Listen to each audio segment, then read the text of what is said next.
Om Swastiastu. Assalamualaikum warahmatullahi wabarakatuh. Shalom, nama budaya, salam sejahtera untuk kita semua. Perkenalkan, nama saya I Gusti Agung Dewi Adityastiti Astawa dari kelas 02 KMMI Wirausaha Milenial Perunggasan 4.0. Baik, di sini saya akan menampilkan video mengenai budidaya ayam broiler pada kandang close house yang meliputi peralatan kandang, manajemen pemeliharaan, spesifikasi kandang, pemilihan lokasi, spesifikasi kandang, manajemen pemeliharaan, persiapan sebelum check-in, panen, serta pembersihan kandang pasca panen. Ayam adalah salah satu sumber protein hewani yang murah dan aksesnya mudah didapatkan masyarakat.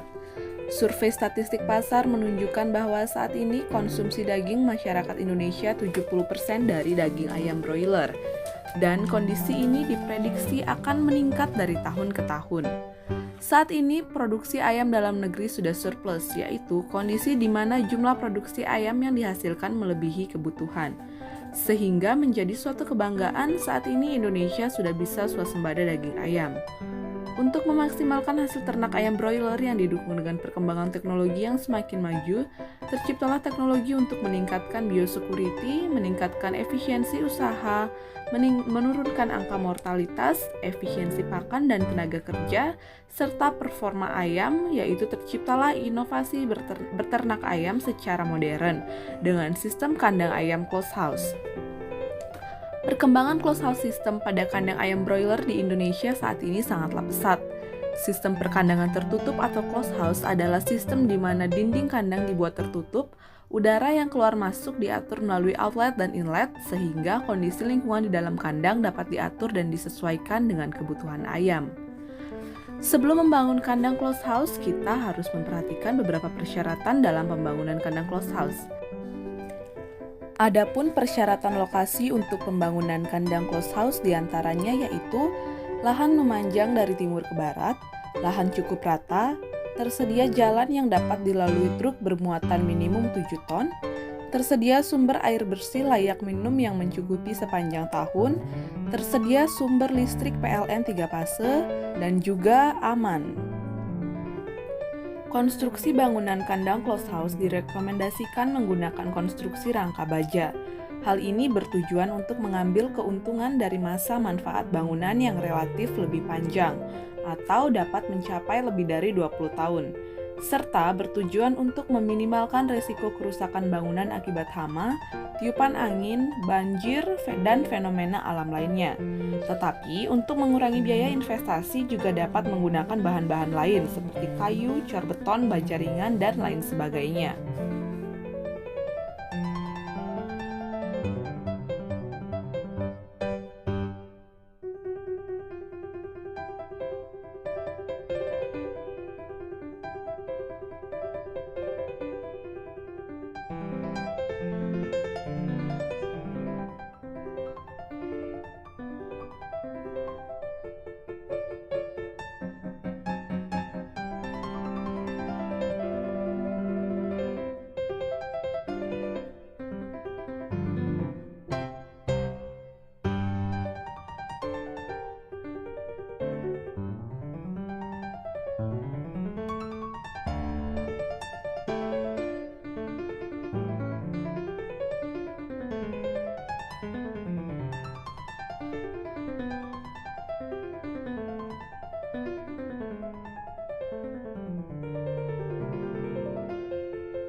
Adapun spesifikasi teknis bangunan kandang close house yaitu dimensi dengan panjang 120 meter, lebar 12-18 meter, tinggi per lantai 2 meter, jumlah lantai dapat mencapai 2-3 lantai, arah kandang memanjang dari barat ke timur, Kapasitas kandang yaitu populasi per meter persegi dapat 14-20 ekor, populasi total mencapai 40.000 sampai 130.000 ekor.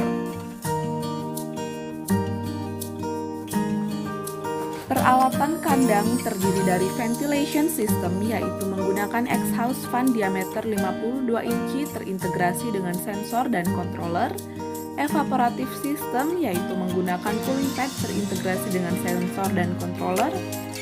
Selanjutnya yaitu brooding system yaitu pemanas menggunakan space heater, watering menggunakan sistem nipple dengan regulator tekanan air, feeding system yaitu menggunakan sistem auger pan feeding yang berpenggerak motor. Selanjutnya yaitu listrik untuk mendistribusikan pakan ke seluruh kandang melalui pipa galvanis. Selanjutnya, sarana penunjang kandang terdiri dari tersedianya gudang untuk penyimpanan pakan, sekam, dan alat-alat untuk keperluan proses budidaya, dan juga tersedianya mes untuk tempat tinggal karyawan.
Selanjutnya yang terpenting yaitu manajemen yang harus diperhatikan dalam sistem perkandangan closed house yaitu yang pertama brooding.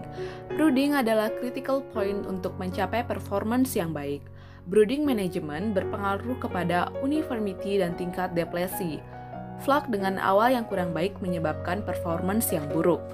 Untuk itu harus mempersiapkan dan merencanakan segala sesuatunya dengan baik agar mendapatkan hasil yang maksimal.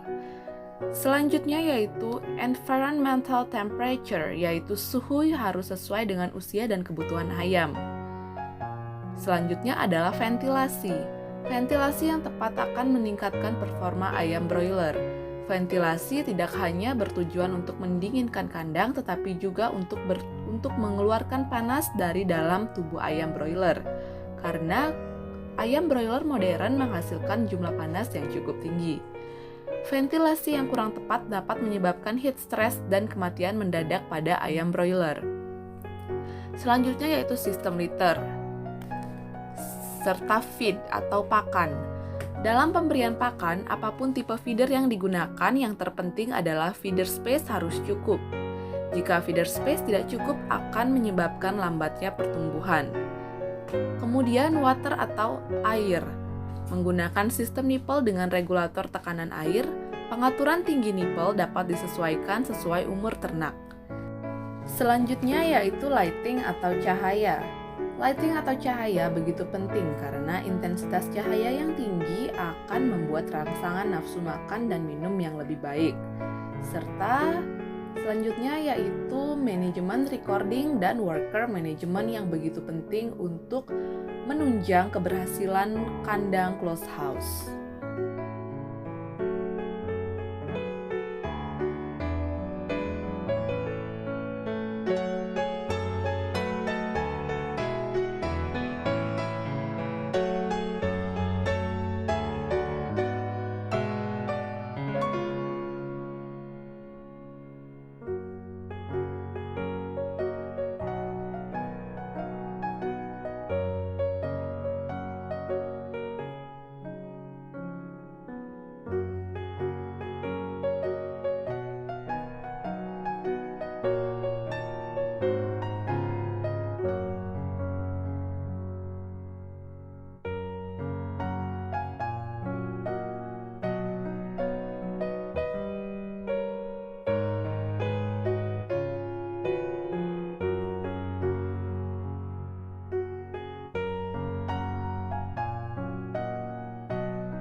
Kemudian, persiapan kandang. Persiapan kandang yang perlu dilakukan adalah memastikan kandang yang akan digunakan bersih, lingkungan kandang nyaman, serta membebaskan lingkungan kandang dari berbagai agen penyakit patogen atau terhadap berbagai kontaminasi yang berasal dari luar kandang. Kemudian dapat dilakukan persiapan sebelum check-in. Persiapan sebelum check-in yaitu penebaran liter bersih, minim kandungan debu dengan ketebalan 5-10 cm. Kemudian desinfeksi kembali dengan desinfektan yang memiliki kandungan biosida yang kuat terhadap jenis kuman penyakit. Lalu, setting temperatur dan kelembaban ayam dalam waktu 24 jam sebelum DOC datang sesuai dengan kebutuhan masa brooding. Kemudian, tempat makan dan tempat minum dapat diatur sesuai dengan kebutuhan masa brooding.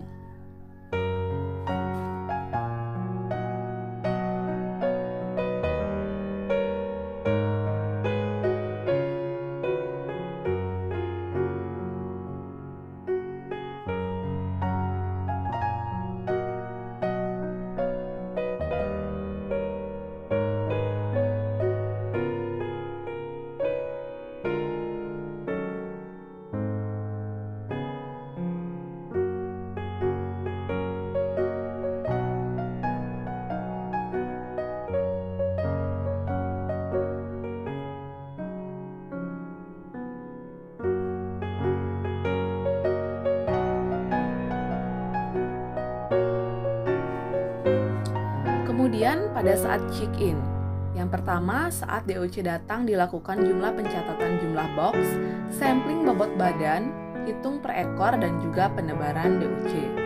Kemudian dicek kondisi fisik DOC sesaat setelah disebarkan di area brooding. Selanjutnya yaitu pemeliharaan kesehatan ayam broiler dapat dilakukan melalui vaksinasi dan juga pelaksanaan biosecurity. Vaksinasi atau vaksin merupakan mikroorganisme yang menyebabkan penyakit tertentu yang sudah dilemahkan atau dimatikan, sehingga mampu menstimulasi tubuh inang untuk membentuk sistem imun atau kekebalan terhadap penyakit yang disebabkan oleh mikroorganisme serupa. Selanjutnya yaitu pelaksanaan biosecurity. Biosecurity merupakan serangkaian kegiatan yang dilakukan untuk mencegah masuknya penyakit ke peternakan dan dari peternakan. Elemen dari biosecurity adalah tindakan isolasi, pengawasan lalu lintas, dan sanitasi kandang dan peralatan.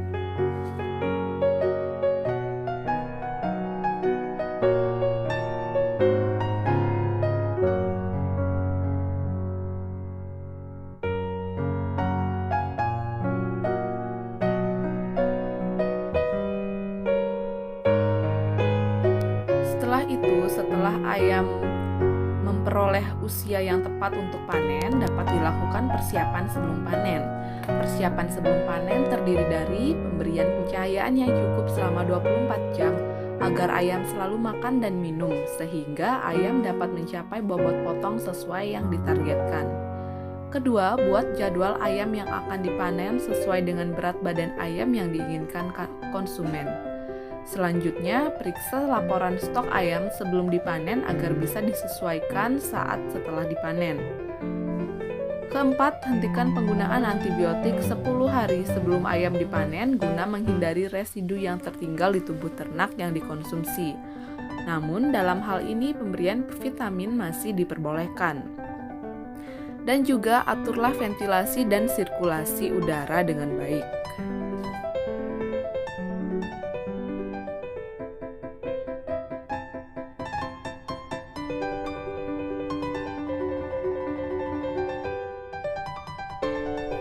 Selanjutnya yaitu pelaksanaan panen. Pertama, dibuat penyekatan terlebih dahulu untuk membatasi ruang gerak ayam dan ayam menjadi lemas. Kemudian, cara menangkap ayam yaitu dengan memegang kaki ayam secara perlahan dan kemudian pegang bagian dadanya lalu tarik ayam ke atas. Hindari menangkap ayam dengan kasar apalagi menarik salah satu bagian sayapnya. Kemudian, ikat kedua kaki ayam sehingga bisa ditimbang secara berkelompok. Biasanya ayam akan ditimbang secara bersamaan, yaitu 3-5 ekor bersamaan, dan segera catat bobot hidupnya. Setelah ditimbang, masukkan ayam ke dalam keranjang. Kemudian, ayam dapat diangkut menuju ke konsumen. Waktu pengangkutan yang baik adalah pada malam hari untuk menghindari ayam kepanasan dan kepadatan lalu lintas pada siang hari.